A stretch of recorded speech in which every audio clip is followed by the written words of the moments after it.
கர்த்தருக்கு ஸ்தோத்திரம் உண்டாவதாக. அருமையானவர்களே, கர்த்தராகிய இயேசு கிறிஸ்துவின் நாமத்தினாலே உங்கள் எல்லோரையும் வாழ்த்துகிறேன்.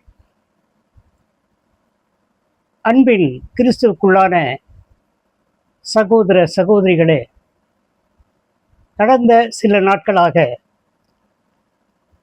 தேவன் நம் மத்தியிலே நடுவிலே இருக்கிறார். அவர் எங்கெல்லாம் நடுவில் இருக்கிறார் என்பதை குறித்து தியானித்து வருகிறோம். அவர் பூமியின் நடுவில் இருக்கிறார் என்பதை குறித்து தியானித்தோம். நேற்றைய தினம் சமுத்திரத்தின் நடுவிலே தேவன் எப்படி இருந்தார், அவர் என்ன செய்தார், இஸ்ரவேல் மக்களை எப்படி அவர்கள் நடுவிலே இருந்து காப்பாற்றினார் என்பதை குறித்து நாம் தியானித்தோம். இன்றைக்கும் அக்கினி நடுவிலே தேவன் இருந்தார். அக்கினி நடுவிலே தேவனை பார்க்கிறோம். அக்கினி நடுவிலே தேவன் இருந்தார் என்று சொல்லுகின்ற பொழுது வேதத்திலே ஒரு குறிப்பிட்ட பகுதி மட்டும் இதற்கு மிக மிக எடுத்துக்காட்டாக ஒரு சாட்சியாக விளங்குவதை நாம் அறிவோம். ஆம், உண்மைதான். நீங்கள் எண்ணுகிற எண்ணம் எனக்கு தெரியும்.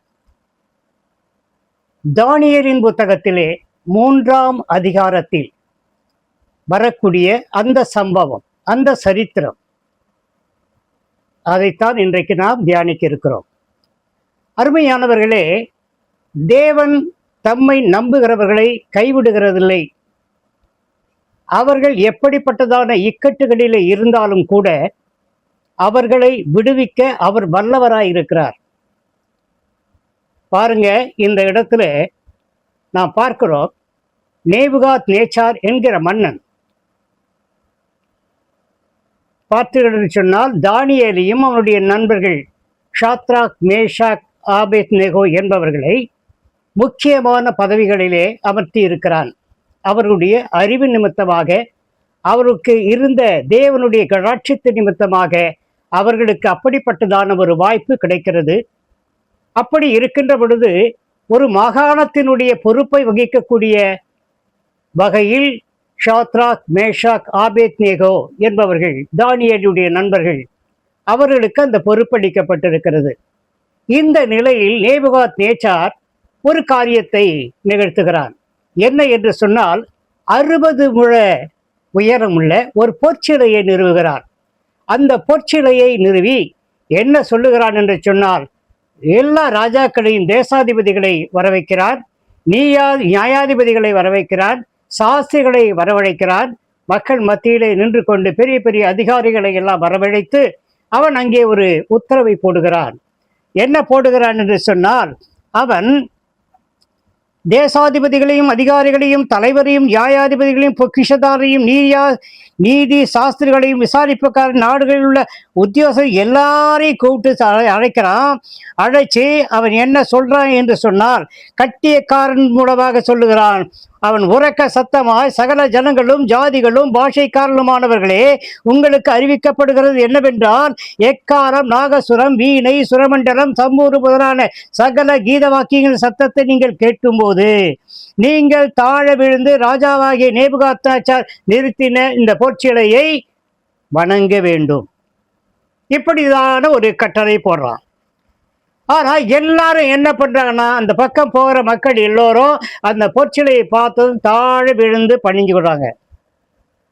ஆனால் அங்கே என்ன நடக்கிறது? ஷாத்ராக், மேஷாக், ஆபேத்நேகோ அந்த பக்கம் போறாங்க. அந்த பொற்சிலை சட்ட பண்ணவே இல்லை. ஹல்லேலூயா. ஏன் என்று கேட்டால், அவர்கள் தேவனுக்கு பயந்தவர்கள், தேவ மனிதர்கள், தேவனுடைய பிள்ளைகள். அவர்கள் வேற எந்த மனுஷனுக்கும் அவன் எப்படிப்பட்ட ராஜாவாக இருந்தாலும் அவனுக்கு தாழ விழுந்து பணிந்து கொள்ள வேண்டிய அவசியமே கிடையாது. அப்படி இருக்கின்ற பொழுது பார்த்தீங்கன்னா, உடனே என்ன பண்றான், அந்த ஊரில் இருக்கிறவங்க போய் என்ன பண்றாங்க அப்படின்னு கேட்டா, இந்த மாதிரி இந்த யூதர்களை கூட்டிட்டு வந்தீங்களே, அதுல அந்த 3 பேர் ஷாத்ராக், மேஷாக், ஆபேத்நேகோ என்பவர்கள் அவங்க போறாங்க. ஆனா வந்து பார்த்தீங்கன்னா, அந்த பொற்சிலையை நீங்க சொன்ன கட்டளையை மீறி அவங்க பொற்சிலையை அவங்க வணங்குறதே கிடையாது அப்படின்னு. உடனே ராஜாவுக்கு பயங்கர கோபம். என்ன இது, நான் போட்ட உத்தரவை மீறி இவங்க ஏன் நடக்கிறாங்க? அவன் என்னதான் மாகாணத்து அதிகாரியா இருந்தாலும் கூட, நான் போட்ட அதிகார பதவி கொடுத்திருந்தாலும் கூட, அவன் அந்த அதிகாரத்துல இருந்தாலும் கூட அவன் ஏன் இப்படி என்னுடைய கட்டளையை மீறி நடக்கிறான் என்று சொல்லி அவன் வந்துட்டு என்ன பண்றான், அவங்க கிட்ட வந்து கேட்கிறான், ஏன் இப்படி பண்ணீங்க? நீ இந்த கிண்ணறம் இதெல்லாம் வாசிக்கும் போது, இசைவாத்தியங்கள்லாம் வாசிக்கும் போது நீ தாழ விழுந்து பணிந்து கொள்ள வேண்டும் என்று சொல்லுகின்ற பொழுது அவன் சொல்றாங்க, 3ஆம் அதிகாரம் தானியேல் 3ஆம் அதிகாரம் 17ஆம் வசனத்திலே அந்த 3 பேரும் சொல்றாங்க, என்ன சொல்றாங்க? நாங்கள் ஆராதிக்கிற எங்கள் தேவன் எங்களை தப்புவிக்க வல்லவராயிருக்கிறார். அவர் எரிகிற சூளைக்கும் ராஜாவாகிய உம்முடைய கைக்கும் நீங்களாக்கி விடுவிப்பார். ஹல்லேலூயா!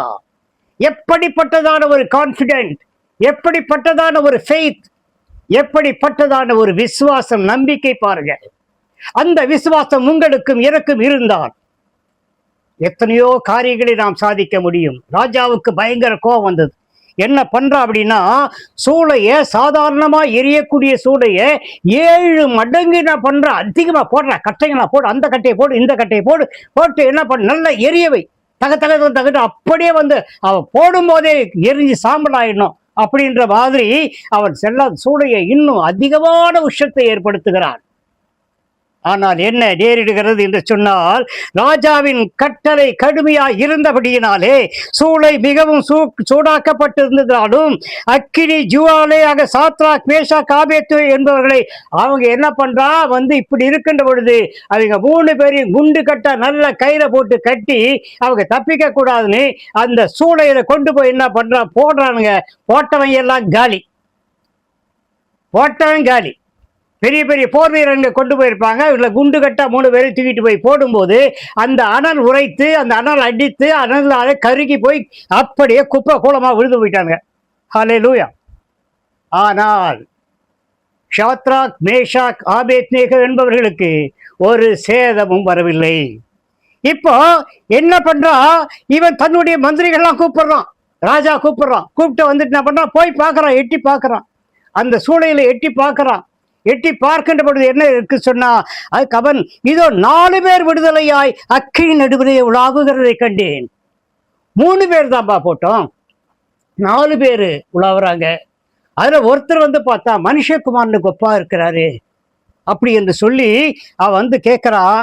அப்ப என்ன கேட்கிறான் அப்படின்னு சொன்னா வந்துட்டு, அப்பொழுது நேபுகாத்நேச்சார் எரிகிற அக்கினி சோலையின் வாசலண்டைக்கு வந்து, உன்னதமான தேவனுடைய தாசராகிய ஷாத்ராக் மேஷாக் ஆபேத்நேகோ என்பவர்களே, நீங்கள் வெளியே வாருங்கள் என்றார்.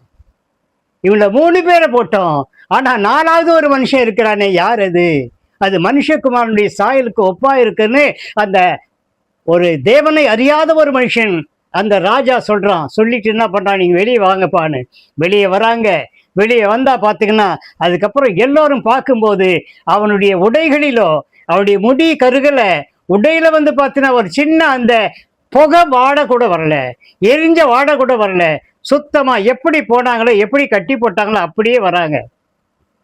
அருமையானவர்களே பாருங்க, அக்கினி சூளையிலே போடப்பட்ட அந்த மனிதர்கள் ஷாத்ராக் மேஷாக் ஆபேத்நேகோ என்கிற தேவனை அறிந்தவர்கள், தேவனை பக்தியோடு வணங்கி கொண்டிருந்த அவர்கள் தேவனை தவிர வேற யாருமே வணங்க மாட்டோம் என்று சொல்லி ராஜா கட்டளையிட்டாலும் அதை மீறுவோம் என்று சொல்லி மீறினார்களே. ஒருவேளை தேவன் எங்களை தப்புவிக்காவிட்டாலும் கூட எங்களுக்கு அதை பற்றி கவலை இல்லை என்று சொன்னவர்கள், அவருடைய உறுதி, அவருடைய நம்பிக்கை, அவருடைய விசுவாசம், தேவன் அவர்களோடு கூட இருந்து அவர்களை தப்புவித்தார். அருமையானவர்கள், இன்றைக்கு அநேகரை பார்க்கிறோம், தேவன் மீது பற்றுள்ளவராக இருக்கிற மாதிரி இருக்காங்களே தவிர மற்றபடி இங்கும் அங்குமாக ஆற்றில் ஒரு கால் சேற்றில் ஒரு காலமாக இருக்கிறார்கள். அப்படிப்பட்ட ஒரு வாழ்க்கை கிறிஸ்துவ வாழ்க்கை கிடையாது. கிறிஸ்துவை ஏற்றுக்கொண்ட ஒரு மனிதன் தேவன் எந்த இடத்திலும் எந்த நிலையிலும் நம்மை காப்பாற்ற வல்லவராய் இருக்கிறார் என்ற விசுவாசத்தை தரித்து கொண்டிருக்க வேண்டும். அந்த விசுவாசம் இல்லாமல் தேவனுக்கு பிரியமாய் இருக்க முடியாது. அவர்கள் விசுவாசமாக இருந்தால், தேவன் பிரியமாய் இருந்தால் அவளை தப்புவித்தார். இன்றைக்கும் கூட நமக்கும் கூட நம்முடைய மத்தியிலே இப்படி எரிகின்ற அக்கினி சூளையாக பலவிதமான இன்னல்கள் வரும், பலவிதமான துன்பங்கள் வரும், துயரங்கள் வரும், வியாகுலங்கள் வரும், வியாதிகள் வரும். ஆனாலும் கூட அதன் மத்தியிலே இப்படி எரிகிறதான காரியங்கள் இருக்கின்ற பொழுது அதன் மத்தியிலே தேவ குமாரனாகிய இயேசு கிறிஸ்து நம் மத்தியிலே இருப்பார், நடுவிலே இருப்பார், நம்மை காப்பார் என்கிற உறுதியும் விசுவாசமும் உங்களுக்கு இருப்பதாக. எனக்கு இருக்கிறது, உங்களுக்கும் இருக்கும் என்று நம்புகிறேன். கர்த்தர் இந்த வார்த்தைகளை ஆசீர்வதிப்பாராக. ஹல்லேலூயா.